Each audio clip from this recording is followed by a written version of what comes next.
Thomas sir, ഞാൻ ഈ ഇറാനെക്കുറിച്ച് പറയുമ്പോൾ പെട്ടെന്ന് ഓർക്കുന്നത് മെഹസ അമ്നി എന്നുള്ള ചെറുപ്പക്കാരി ഓർക്കും. അവരുടെ ഒരു മുടിനാരിഴ പുറത്ത് കണ്ടെത്തുക ഭീകരമായി ഭേദ്യം ചെയ്യപ്പെട്ടു. പോലീസുകാർ പിടിച്ചുകൊണ്ട് പോയി.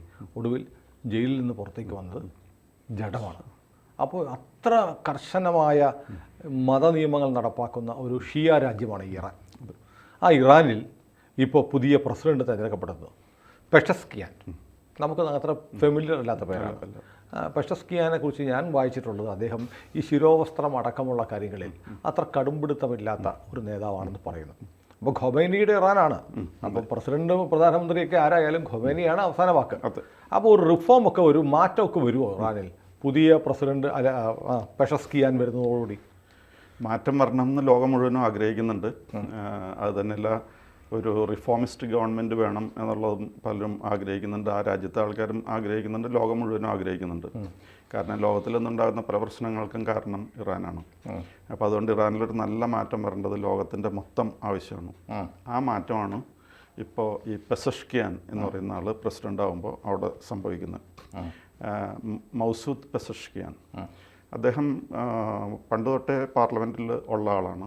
കുറേ നാൾ ആരോഗ്യമന്ത്രിയായിട്ട് വർക്ക് ചെയ്തിട്ടുള്ള ആളാണ്. ഖാത്തിമി എന്ന് പറയുന്ന ആൾ 2005 വരെ അദ്ദേഹം 1999 to 2005 വരെ പ്രസിഡൻ്റായിരുന്നു. അദ്ദേഹം ഒരു റിഫോർമിസ്റ്റ് അല്ലെങ്കിൽ മോഡറേറ്റ് ലീഡറായിരുന്നു. അദ്ദേഹത്തിൻ്റെ ശിഷ്യനായിരുന്നു ഈ പറയുന്ന പെസഷ്കിയാൻ. അപ്പോൾ അദ്ദേഹത്തിൻ്റെ വരവ് നമുക്ക് ആഗ്രഹിക്കാവുന്ന ഏറ്റവും വലിയൊരു നേട്ടം ലോകത്തിന് മൊത്തമാണ് ഈ പെസഷ്കിയാൻ്റെ വരവെന്നാണ് എനിക്ക് തോന്നുന്നത്. അല്ല, ഇപ്പോൾ തന്നെ ഇപ്പോൾ ഇസ്രായേൽ ഹമാസ് യുദ്ധം നടന്നുകൊണ്ടിരിക്കുന്നു. ലെബനോന് നേരെ ഇസ്രായേൽ ആക്രമിക്കുമെന്ന് പറയുന്നു. കാരണം അവിടെ നിന്നാണ് ഇറാൻ്റെ പിന്തുണയുള്ള ഹിസ്ബുള്ളയുടെ മിസൈലുകൾ നിരന്തരം വന്നു. കഴിഞ്ഞ ദിവസം 200 മിസൈലുമായിട്ട് വന്നു. അപ്പോൾ ഒരുപക്ഷെ ലെബനെ ഒരുപക്ഷെ ഇസ്രായേൽ ആക്രമിക്കുന്ന ഒരു സാഹചര്യം ഉണ്ടെങ്കിൽ തിരിച്ചടിക്കുമെന്ന് ഇറാൻ പറയുന്നു. ഇറാൻ തന്നെ നേരിട്ട് ഇസ്രായേലിന് നേരെ ഒരു അറ്റാക്ക് നടത്തി. അവർ തിരിച്ചടി ഉണ്ടായി. അങ്ങനെ ആകെ കലുഷിതമായിരിക്കുന്ന സമയത്ത് നേതൃമാറ്റമൊക്കെ വന്നാലും പക്ഷേ അവിടുത്തെ ഒരു മതഭരണകൂടമല്ലേ ഇറാൻ? ഒരു വ്യക്തിക്ക് എന്ത് ചെയ്യാൻ പറ്റും? തിയോക്രസിയാണ് അവിടുത്തെ ലാസ്റ്റ് വേർഡ് എന്ന് പറഞ്ഞാൽ സ്പിരിച്വൽ ലീഡറാണ്. ആദ്യം ആയത്തുള്ള ഖൊമൈനി ആയിരുന്നു. ഇപ്പോൾ ആയത്തുള്ള ഖമനൈ എന്ന് പറയുന്ന ഇപ്പോഴത്തെ ആൾ. He has been there for about 35 years. അപ്പോൾ അവിടെ അദ്ദേഹം തീരുമാനിക്കുന്നതിനപ്പുറം ഒന്നും സംഭവിക്കില്ല. പക്ഷേ എന്നാലും ഈ പ്രസിഡന്റ് പുതിയത് വന്നേക്കുന്നത് ഇങ്ങനെ റിഫോർമിസ്റ്റ് ആയത് ഇറ്റ്സ് എ ഗുഡ് ബിഗിനിങ്. നല്ലൊരു കാര്യമായിട്ട് നമുക്ക് കാണാം. കാരണം എന്താണെന്ന് വെച്ച് കഴിഞ്ഞാൽ ഈ സ്ഥലത്ത് ഇലക്ഷൻ നടക്കുന്ന സമയത്ത് മെയിലാണെന്നാണ് ഫസ്റ്റ് ഇലക്ഷൻ നടന്നത്. അന്ന് ജനങ്ങൾ ഈ ഗവൺമെൻറ്റിൽ ഉള്ള താല്പര്യക്കുറവ് പ്രകടമാക്കിയത് ഈ ഇലക്ഷനിൽ പങ്കെടുക്കാതെയാണ്. Only 40% of the people turned out for the election. ബാക്കി 60% ഇലക്ഷനിൽ വോട്ട് ചെയ്തില്ല. അപ്പോൾ അവർക്ക് വേറെ പുറത്തിറങ്ങി പറഞ്ഞു കഴിഞ്ഞാൽ ചിലപ്പോൾ എന്തെങ്കിലും റിയാക്ഷൻ ഉണ്ടാവുമല്ലോ എന്ന് പേടിച്ച് അവരവരുടേതായ രീതിയിൽ റിയാക്ട് ചെയ്തതാണ്. Only 40% of the people turned out. ആർക്കും പ്രത്യേകിച്ച് ഈ ഇലക്ഷൻ കൊണ്ടൊരു കാര്യമൊന്നുമില്ല, എന്ത് ഇലക്ഷൻ എന്നുള്ള രീതിയിലാണ് അവർ കണ്ടിരുന്നത്. പക്ഷേ ആ ഇലക്ഷനിൽ ഈ പറഞ്ഞ പെസഷ്കിയാൻ മാത്രമേ മോഡറേറ്റ് അല്ലെങ്കിൽ ഈ ലിബറൽ മിതവാദി എന്ന് പറയാവുന്ന ആളുണ്ടായിരുന്നുള്ളൂ. ബാക്കി എല്ലാവരും തീവ്ര ടൈപ്പാണ്, കൺസർവേറ്റീവ്. അപ്പോൾ എല്ലാവരും കൺസർവേറ്റീവ്സാണ്. പിന്നെ ഇവിടെ ഒരു പെസഷ്കിയാനുണ്ട്, അങ്ങനെയൊന്നും കിട്ടാൻ പോകണില്ല എന്നുള്ള രീതിയിൽ ആൾക്കാർ ഇലക്ഷനെ പോയില്ല. പക്ഷേ ആ ഇലക്ഷൻ്റെ റിസൾട്ട് വന്നു കഴിഞ്ഞപ്പോൾ അതിൽ ഏറ്റവും കൂടുതൽ വോട്ട് കിട്ടിയത് പെസഷ്കിയാനാണ്. പക്ഷേ അത് വെച്ചിട്ട് പ്രസിഡൻ്റ് ആകാൻ പറ്റില്ല. കാരണം 50% മിനിമം ഉണ്ടെങ്കിലേ പ്രസിഡൻ്റ് ആകാൻ പറ്റുള്ളൂ. അപ്പോൾ ഫസ്റ്റും സെക്കൻഡും കിട്ടിയ ആൾക്കാർ തമ്മിൽ ഒരു മത്സരം വന്നു. ജലീലി എന്ന് പറയുന്ന ഒരാളാണ് സെക്കൻഡ് വന്നത്. അദ്ദേഹം പക്ഷേ ഭയങ്കര കർക്കശക്കാരനായ മതവാദിയായിരുന്നു. അദ്ദേഹം ഈ ന്യൂക്ലിയർ ടെസ്റ്റിൻ്റെയും മറ്റു കാര്യങ്ങളിലൊക്കെ അമേരിക്കയ്ക്കും വെസ്റ്റിനും എതിരെ തീരുമാനങ്ങൾ എടുത്ത് നടന്നിരുന്നൊരു ആളാണ്. അപ്പോൾ പെസഷ്കിയാനും ഈ ജലീലിയും തമ്മിലായിരുന്നു മത്സരം. പിന്നെ സെക്കൻഡ് റൗണ്ടിൽ വന്നു കഴിഞ്ഞപ്പോൾ അപ്പോൾ 40% എന്നുള്ളത് ഓൾമോസ്റ്റ് 50% ആയി സെക്കൻഡ് ഇലക്ഷൻ വന്നു. അപ്പോൾ ഈ പെസഷ്കിയാനിൽ താല്പര്യം ജനങ്ങൾ പ്രകടിപ്പിച്ചു. മാത്രമല്ല പഴയ മോഡറേറ്റ് പ്രസിഡൻ്റ് ഉണ്ടായിരുന്ന കത്തീമി എന്ന് പറയുന്നിട്ട് ഒരാൾ, മുഹമ്മദ് കത്തീമി എന്ന് പറയുന്ന ആളുണ്ടായിരുന്നു. അദ്ദേഹത്തിൻ്റെ ആൾക്കാരും പെസഷ്കിയാനെ നല്ല രീതിയിൽ സപ്പോർട്ട് ചെയ്തു. അപ്പോൾ എല്ലാം കൂടി വന്നു കഴിഞ്ഞപ്പോൾ എന്ത് പറ്റിയെന്ന് പറഞ്ഞു കഴിഞ്ഞാൽ Pezeshkian he got about 54%, nearly 54% of the votes. And അപ്പോൾ അദ്ദേഹമാണ് ഇനിയിപ്പോൾ പ്രസിഡൻ്റ് ആകാൻ പോകുന്നത് അവിടെ. അപ്പോൾ അതിൽ നമുക്ക് പ്രതീക്ഷ നൽകുന്നത് എന്താണെന്ന് വെച്ച് കഴിഞ്ഞാൽ ഇൻ്റർനാഷണലായിട്ട് അദ്ദേഹത്തിനുള്ള അപ്രോച്ചും അദ്ദേഹം ഇലക്ഷൻ്റെ സമയത്ത് നടത്തിയ പ്രോമിസസും എല്ലാം ഒരു സമാധാനത്തിന് ഊന്നൽ നൽകുന്ന രീതിയിലാണ്. ആദ്യം തന്നെ അദ്ദേഹം പറഞ്ഞിരുന്നത് നമുക്ക് വെസ്റ്റേൺ കൺട്രീസായിട്ട് ഡിസ്കഷൻ നടത്തണം, എന്നാലേ നമ്മുടെ ഐസൊലേഷൻ അവസാനിക്കുകയുള്ളൂ, അല്ലെങ്കിൽ will be N isolated country. മാത്രമല്ല ഇപ്പോൾ നമ്മൾ സാമ്പത്തികമായിട്ടൊക്കെ വളരെ തകർന്ന ഒരവസ്ഥയിലാണ്. പിന്നെ നമ്മൾ തന്നെ നേരിട്ട് കണ്ടതാണല്ലോ, ഇറാൻ്റെ പ്രസിഡന്റ് പോയത് 50 വർഷം പഴക്കമുള്ള ഹെലികോപ്റ്ററിലാണ്, റൈസി. അതെ, റൈസിയുടെ എന്തൊക്കെയാണെങ്കിലും പുള്ളി ഇന്ത്യയുടെ ഒരു ബന്ധുവായിരുന്നു. അതെ, അത് ശരിയാണ്. അപ്പോൾ ഈ ഇദ്ദേഹത്തിൻ്റെ ഹെലികോപ്റ്റർ തകർന്ന് 50 വർഷം പഴക്കമുള്ള സാധനം ഉപയോഗിച്ച് അതിൻ്റെ ഗതി അങ്ങനെയായി. പിന്നെ മിസൈൽസ് വിട്ടത് നമ്മൾ ഈ ഡ്രോണൊക്കെ ഓട്ടോറിക്ഷ പിടിച്ച് വരുന്ന പോലെയായിരുന്നു. 8 മണിക്കൂർ 9 മണിക്കൂർ കൊണ്ട് എത്തിയത്. അതുകൊണ്ട് ഒരു ഉപകാരം ഉണ്ടായില്ല. അപ്പോൾ ഈ ഇറാൻ്റെ ഇപ്പോഴത്തെ സാമ്പത്തികമായിട്ടും സൈനികമായിട്ടും അതേപോലെ ടെക്നോളജിയുടെ കാര്യത്തിലൊക്കെയുള്ള അവരുടെ അവസ്ഥ ഈ 1-2 സംഭവങ്ങൾ കൊണ്ട് വ്യക്തമാവുന്നുണ്ട്. അപ്പോൾ അതുകൊണ്ട് നമ്മൾ ഈ ഐസൊലേഷൻ എന്തായാലും അവസാനിപ്പിച്ച് മതിയാകും. അതാണ് അവരുടെ ഇപ്പോഴത്തെ അദ്ദേഹം പ്രോമിസ് ചെയ്തിരിക്കുന്ന കാര്യം അതാണ്. പിന്നെ വേറൊരു കാര്യം എന്താണെന്ന് വെച്ച് കഴിഞ്ഞാൽ അമേരിക്കയായിട്ട് നമ്മൾ ഡിസ്കഷൻ നടത്തണം, എന്നിട്ട് we should put an end to the sanctions. കാരണം എന്താണെന്ന് വെച്ച് കഴിഞ്ഞാൽ ഇപ്പോൾ ഈ ക്രൂഡ് ഓയിൽ വിൽക്കാന്ന് പറഞ്ഞു കഴിഞ്ഞാൽ എല്ലാം ഇല്ലീഗൽ മാർഗത്തിലൂടെ വിൽക്കാൻ പറ്റുള്ളൂ സാങ്ഷൻസ് മൂലം. അപ്പോൾ ഈ സാങ്ഷൻസ് എങ്ങനെയെങ്കിലും അവസാനിപ്പിക്കണം, അതിനുവേണ്ടി അമേരിക്കയുമായിട്ട് ചർച്ച നടത്തണം എന്ന് പറയുന്ന ആളാണ് ഈ പറയുന്ന പെസഷ്കിയാൻ. അപ്പോൾ അമേരിക്ക എന്ന് പറഞ്ഞു കഴിഞ്ഞാൽ ഗ്രേറ്റ് സൈറ്റൻ എന്നാണ് ആയത്തുള്ള പഴയ ഖുമൈനിയൊക്കെ പറഞ്ഞിരുന്നത്. എപ്പോഴും അവർ ഉപയോഗിക്കുന്ന ടൈം ഗ്രേറ്റ് സൈറ്റൻ എന്നാണ്. അങ്ങനെയുള്ളൊരു രാജ്യവുമായിട്ട് ചർച്ച നടത്തണമെന്ന് ഇലക്ഷൻ്റെ പ്രചരണത്തിൻ്റെ ഇടയിൽ തന്നെ ഇദ്ദേഹം പറഞ്ഞിരുന്നു. അപ്പോൾ അതാണ് ഇദ്ദേഹത്തിൻ്റെ ഇൻ്റർനാഷണൽ കാഴ്ചപ്പാട്. പിന്നെ നാഷണൽ ലെവലിൽ അദ്ദേഹത്തിന് ഈ ഹിജാബ് ഫോഴ്സിബിളായിട്ട് ധരിപ്പിക്കുന്ന മൊറാലിറ്റി പോലീസിനെതിരെ നടപടി സ്വീകരിക്കണം എന്നുള്ള അഭിപ്രായക്കാരനാണ് അദ്ദേഹം.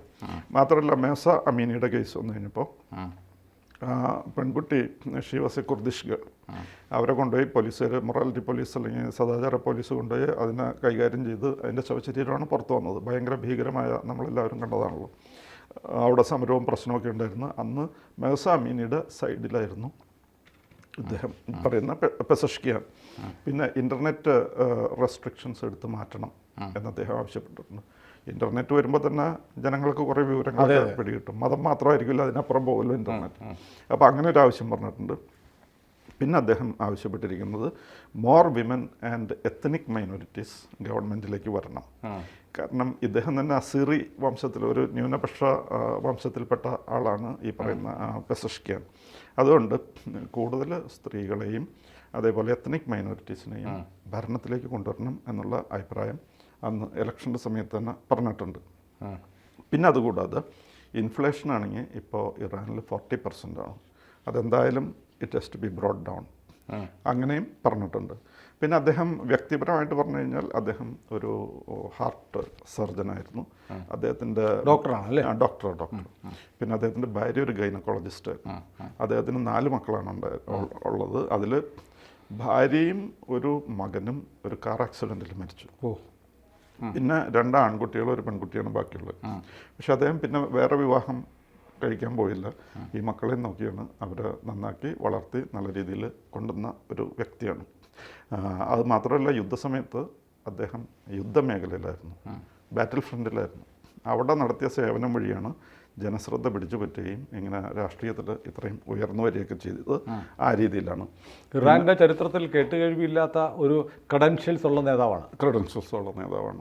അത് തന്നെയല്ല ഒരു നല്ല മനുഷ്യൻ. കാരണം കുടുംബത്തെയും നോക്കും. അതെ, രാജ്യത്തെ അത് വളരെ സ്ട്രൈക്കിംഗ് ആണ്. ഭാര്യ മരിച്ച ഉടനെ ഇറാൻ പോലുള്ള രാജ്യത്ത് അടുത്ത പെണ്ണ് കെട്ടുക എന്നുള്ളതാണ്.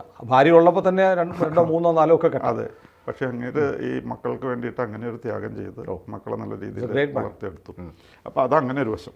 പിന്നെ ഇന്ത്യയുമായിട്ടുള്ള ബന്ധം എന്ന് പറഞ്ഞു കഴിഞ്ഞാൽ ഇപ്പോൾ ചബഹാർ പോർട്ടൊക്കെ ഡെവലപ്പ് ചെയ്യലും അങ്ങനെയൊക്കെ ആയിട്ട് ഇറാനും ഇന്ത്യയായിട്ട് നല്ല റിലേഷൻഷിപ്പാണ്. ആ റിലേഷൻഷിപ്പിൽ ഇപ്പോൾ യാതൊരുവിധ മാറ്റവും വരില്ല എന്ന് നേരത്തെ തന്നെ പ്രഖ്യാപിച്ചിട്ടുണ്ട്. അപ്പോൾ ഇതൊക്കെയാണ് പെസഷ്കിയാൻ അല്ലെങ്കിൽ മൗസൂദ് പെസഷ്കിയാൻ വരുമ്പോൾ ഇറാനിൽ നിന്ന് നമുക്ക് പ്രതീക്ഷിക്കാവുന്നത്. പെസഷ്കിയാൻ ഇറാൻ്റെ മാത്രമല്ല ലോകത്തിൻ്റെ മൊത്തം പ്രതീക്ഷ.